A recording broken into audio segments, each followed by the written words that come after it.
اعوذ باللہ من الشیطان الرجیم بسم اللہ الرحمن الرحیم۔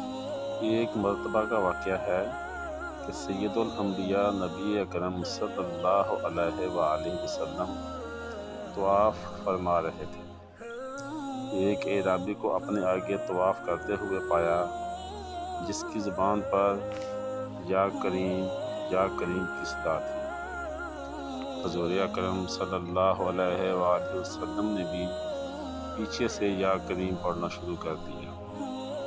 وہ اعرابی رکن یمنی کی طرف جاتا تو پڑھتا یا کریم۔ سرکار دو عالم صلی اللہ علیہ وآلہ وسلم بھی پیچھے سے پڑھتے یا کریم۔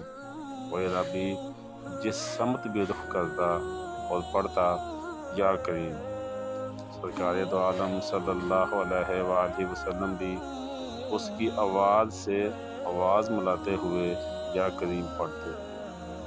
اعرابی نے تاجدار کائنات صلی اللہ علیہ وآلہ وسلم کی طرف دیکھا اور کہا کہ روشن چہرے والے، اے حسین قد والے، اللہ کی قسم اگر آپ کا چہرہ اتنا روشن اور عمدہ قد نہ ہوتا تو آپ کی شکایت اپنے محبوب نبی کریم صلی اللہ علیہ وآلہ وسلم کی بارگاہ میں ضرور کرتا کہ آپ میرا مذاق اڑاتے ہیں۔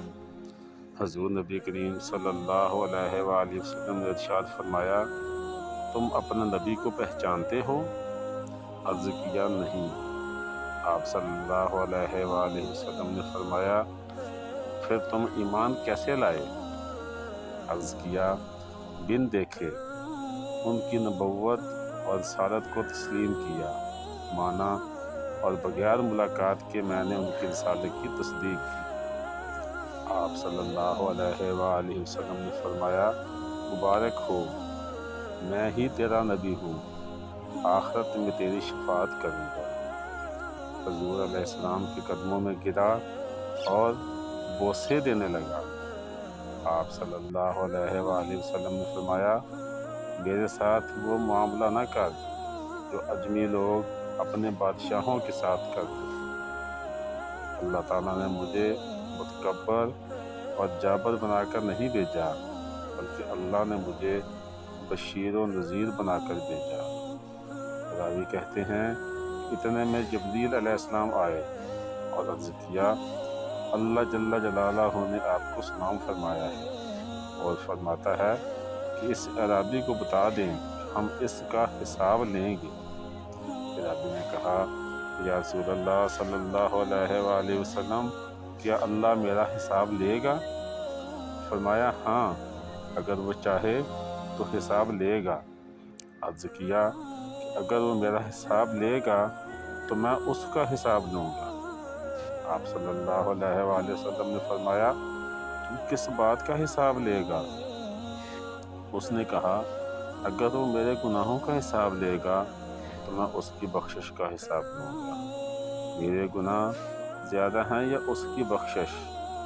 اگر اس نے میری نافرمانی کا حساب لیا تو میں اس کی معافی کا حساب لوں گا۔ اگر اس نے میرے بخل کا حساب لیا تو میں اس کے فضل و کرم کا حساب لوں گا۔ حضور نبی کریم صلی اللہ علیہ وآلہ وسلم یہ سب سماعت کرنے کے بعد اتنا روئے کہ داڑھی مبارک آنسوؤں سے تر ہو گئی۔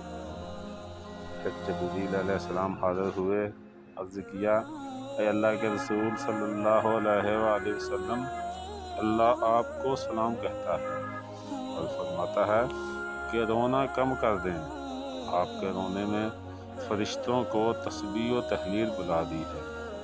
اپنی امتی کو کہیں نہ وہ ہمارا حساب لے اور نہ ہم اس کا حساب لیں گے۔ اس کو خوشخبری سنا دیں کہ وہ جنت میں آپ کا ساتھی ہے۔ کیا عقل نے سمجھا ہے، کیا عشق نے جانا ہے، ان خاک نشینوں کی ٹھوکر میں زمانہ ہے۔ اللہ تعالیٰ سے دعا ہے کہ اللہ پاک ہمیں حضور نبی کریم صلی اللہ علیہ وآلہ وسلم کی شفاعت